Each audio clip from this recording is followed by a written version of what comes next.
ভারতকে বিশ্বকাপ জেতানো হবে, মুখ খুলেই বিস্ফোরণ ঘটালেন এবি ডিভিলিয়ার্স। লাইনে দাঁড়াতে বললেন নিউজিল্যান্ড ক্রিকেট টিমকে। ক্রিকেট বিশ্বে হঠাৎই শুরু হয়েছে নতুন বিতর্ক। চলুন জেনে নেই বিস্তারিত। তার আগে প্লিজ ভাই একটা ফলো করে দিবেন।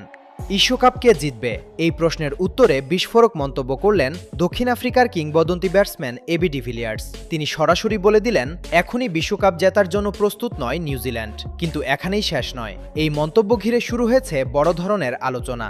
নিজের ইউটিউব চ্যানেলে এক আলোচনায় এবি ডিভিলিয়ার্স বলেন, নিউজিল্যান্ডকে এখনও অপেক্ষা করতে হবে বিশ্বকাপ জয়ের জন্য। তার ভাষায়, প্রথমে বিশ্বকাপ জিতবে দক্ষিণ আফ্রিকা, তারপর সুযোগ আসবে নিউজিল্যান্ডের।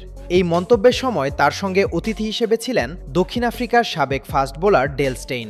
আলোচনার এক পর্যায়ে স্টেইন মজার ছলে বলেন, যদি নিউজিল্যান্ড ফাইনালেই না যায় তাহলে তিনি তাদের জন্য জোকার কার্ড রাখতে চান। কিন্তু সোশ্যাল মিডিয়ায় এই ভিডিও ছড়িয়ে পড়তেই শুরু হয়েছে সমালোচনা। অনেক ভক্ত বলছেন, এভাবে ভারতের পক্ষে কথা বলা কি শুধুই মতামত নাকি অন্য কিছু?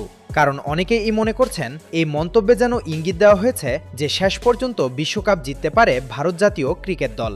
এদিকে ইতিহাস বলছে প্রায় ৩ দশকের বেশি সময় ধরে বড় ট্রফির অপেক্ষায় আছে দক্ষিণ আফ্রিকা। আবারও কি চমক দেখাবে নিউজিল্যান্ড? তো আপনার কি মনে হয়, এবি ডিভিলিয়ার্সের এই মন্তব্য কি সত্যি হতে যাচ্ছে?